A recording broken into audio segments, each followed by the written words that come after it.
Hi అండి అందరికీ welcome to the Manasa cooking channel. ఈరోజు పాలకూర పప్పు తయారైన విధం. దీనికి కావాల్సిన పదార్థాలు: పాలకూర, కందిపప్పు, ఉల్లిపాయ ముక్కలు, కొత్తిమీర. ఇప్పుడు కందిపప్పు శుభ్రంగా కడుక్కొని కుక్కర్లో వేసుకున్నానండి. నేను పప్పు ఉడికించడానికి సరిపడా నీరు ఇప్పుడే పోసుకున్నాను. ఇందులో ఉప్పు, కారం,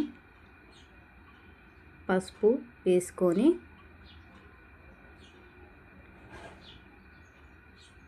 శుభ్రంగా కడిగి సన్నగా తరిగి పెట్టుకున్న పాలకూరని వేసుకున్నాను.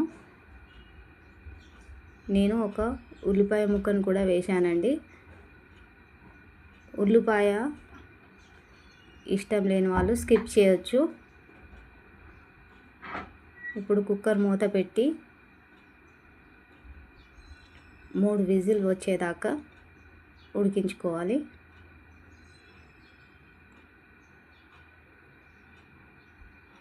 మూడు విజిల్ వచ్చిందండి.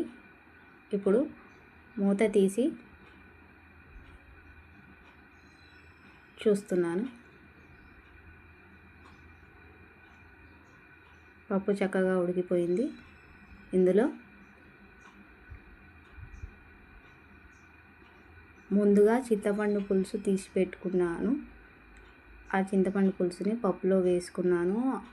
ఇందులోనే సన్నగా తరిగి పెట్టుకున్న కొత్తిమీర కూడా వేసుకోవాలండి. కొత్తిమీర వేయడం వల్ల పప్పు టేస్ట్ బాగుంటుంది. ఇప్పుడు ఒక 2 నిమిషాలు పప్పు మరిగించుకోవాలి. పప్పు మరిగిపోయిందండి. ఇలా మరో పక్క స్టవ్ ఆన్ చేసి కడాయి పెట్టుకోవాలి.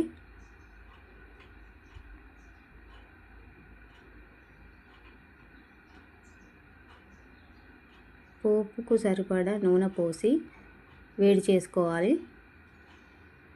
నూనె వేడయ్యాక ఆవాలు, జీలకర్ర, 2 ఎండుమిర్చి వేసుకొని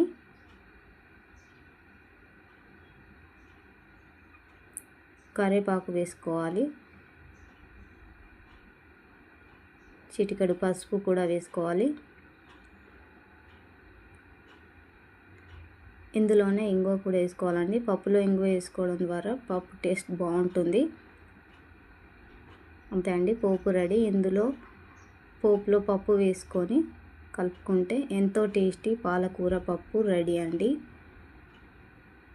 మీరు కూడా ట్రై చేసి ఎలా వచ్చిందో కామెంట్స్ చెప్పండి.